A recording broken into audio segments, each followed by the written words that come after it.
Paris, porte de Versailles, parc des expositions.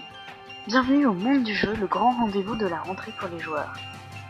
Bien entendu, il est couplé au fameux festival du jeu vidéo qui l'éclipse presque. Pourtant, la moitié du hall est consacrée aux jeux de rôle, aux jeux de société, de figurines ou encore aux trading card games. Et le monde du jeu n'a rien à envier aux autres conventions du genre. Malheureusement, le vendredi est moins fréquenté que le week-end. Pourtant, c'était l'occasion pour nous d'essayer des nouveautés.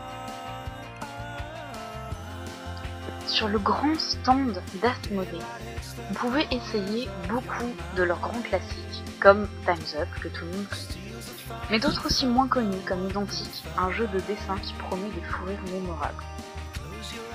Moi, j'ai craqué sur Avalam.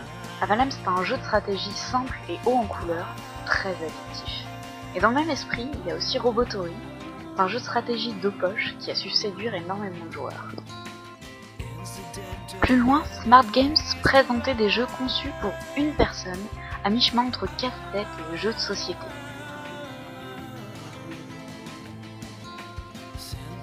Chez Yellow, on pouvait essayer Quête, un jeu de réflexion au sens propre du terme puisqu'il se joue avec un laser et des miroirs. Les jeux édités chez Play Factory côtoyaient la présentation de Wizards of Mickey et surtout des initiations dynamiques à Donjons et Dragons 4 à ne surtout pas louper. Pour les rôlistes, c'était aussi l'occasion d'aller faire le plein de dés chez l'immuable Chesed. Du côté des figurines, le monde du jeu propose de l'exclu avec la présentation de X-Illy, un jeu où les figues prennent vie sur l'écran. Dans un coin, il y avait aussi une jolie démo de Mortegrune. Et bien sûr, les concours de peinture. Pour ce qui est des cartes, après l'indémodable poker et son espace consacré, place au TCG, issu des jeux vidéo, avec la version table du plus célèbre MMORPG, c'est-à-dire World of Warcraft, mais surtout, l'arrivée du trading card game inspiré de l'univers de Wakfu.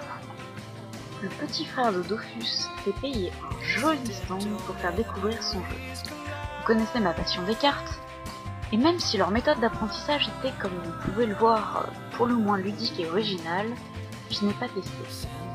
Toutefois, quelques habitués de Magic et Yu-Gi-Oh l'ont testé. Et ils se sont trouvés assez perplexes face à une débauche de règles bourrines et difficiles à appréhender. Mais bon, c'est le début.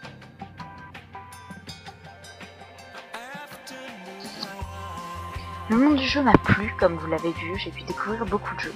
Mais ma grande déception, elle est multiple.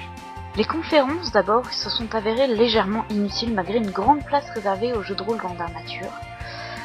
Place bien moins importante sur le reste du salon. Et si les toilettes sont propres et surtout ne manquent absolument pas d'humour,